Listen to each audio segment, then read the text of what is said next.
ಎಡಗೈ ಸಮುದಾಯದ 3,000 ವೋಟುಗಳು ಸಿದ್ದರಾಮಯ್ಯನವರ ತಲೆ ಇರುವ ತನಕ ಅವರಿಗಾಗಿಯೇ ಮೀಸಲಿಡುತ್ತೇವೆಂದು ತಾಲೂಕು ಪಂಚಾಯಿತಿ ಮಾಜಿ ಉಪಾಧ್ಯಕ್ಷ ಡಾ ಬಿ ಮರಯ್ಯ ತಿಳಿಸಿದರು. ಟಿ. ನರಸೀಪುರ ಪಟ್ಟಣದ ತಮ್ಮ ನಿವಾಸದಲ್ಲಿ ಸುದ್ದಿಗಾರರೊಂದಿಗೆ ಮಾತನಾಡಿ, ನಮ್ಮ ಬೈರಾಪುರ ಜನತೆಯ ಹಾಗೂ ನನ್ನ ವೈಯಕ್ತಿಕ ಆಸೆ ಏನೆಂದರೆ, ರಾಜ್ಯದ ಮುಖ್ಯಮಂತ್ರಿಗಳು ಹೆಲಿಕಾಪ್ಟರ್ನಲ್ಲಿ ಬೈರಾಪುರಕ್ಕೆ ಬಂದರೆ ಅದು ನಮ್ಮ ಪುಣ್ಯ.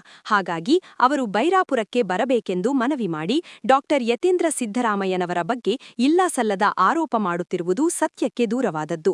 ಯತೀಂದ್ರರಂತಹ ಮೇಧಾವಿ ರಾಜ್ಯದಲ್ಲೇ ಯಾರೂ ಇಲ್ಲ. ಮುಂದೊಂದು ದಿನ ಅವರು ಮಿನಿಸ್ಟರ್ ಆಗಿಯೇ ತೀರುತ್ತಾರೆ. ಹಾಗಾಗಲೆಂದು ದೇವರಲ್ಲಿ ಪ್ರಾರ್ಥಿಸಿದ್ದೇನೆಂದರು.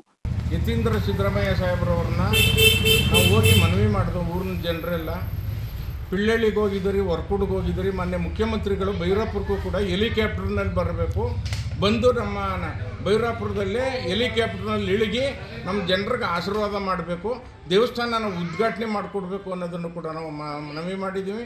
ಮಾನ್ಯ ಮುಖ್ಯಮಂತ್ರಿಗಳನ್ನ ನಾವು ಹೋಗಿ ಭೇಟಿ ಮಾಡಿದಾಗ ಎಲೆಕ್ಷನ್ ಇದೆ, 9ನೇ ತಾರೀಕು ಕಳೆದ ನಂತರ ನಾನು ನಿಮಗೆ ಡೇಟ್ ಕೊಡ್ತೀನಿ ಅಂತ ಕೂಡ ಹೇಳಿದ್ದಾರೆ.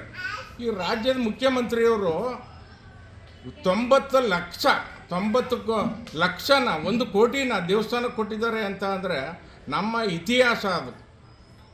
ನಮ್ಮ ಜನಾಂಗದ ಏನು 2,500 3,000 ಓಟಿದೆಯೋ ಅದು ಸಂಪೂರ್ಣವಾಗಿ ನಾವು ಸಿದ್ದರಾಮಯ್ಯ ಸಾಹೇಬ್ರಿಗೆ ಅವ್ರ ತಲೆ ಇರೋ ತನಕ ನಾವು ಓಟ್ ಹಾಕ್ತೀವಿ. ಅವ್ರನ್ನ ಗೆದ್ದೇ ಗೆಲ್ಲಿಸ್ತೀವಿ.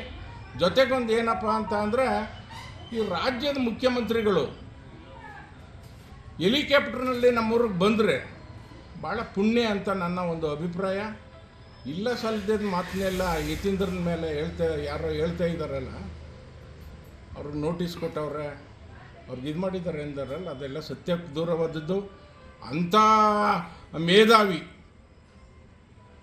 ನಮ್ಮ ಯತೀಂದ್ರ ಅವರು ಇನ್ನು ರಾಜ್ಯದಲ್ಲಿ ಸಿಕ್ಕೋದಿಲ್ಲ. ಅವ್ರಿಗೆ ಅಧಿಕಾರ ಸಿಕ್ಕಿ ಮಿನಿಸ್ಟರ್ ಆಗಲಿ ಅಂತ ನನ್ನ ಒಂದು ದೇವರು ಇವತ್ತು ಮಾರಮ್ಮನ ಆಶೀರ್ವಾದದಿಂದ ಮುಂದೆ ಅವ್ರಿಗೆ ಅಧಿಕಾರ ಸಿಕ್ಕಬೇಕು, ದೊಡ್ಡ ಅಧಿಕಾರ ಸಿಕ್ಕಬೇಕು, ಮಿನಿಸ್ಟರ್ ಆಗಬೇಕು ಅನ್ನೋದು ನನ್ನ ಅಭಿಪ್ರಾಯ.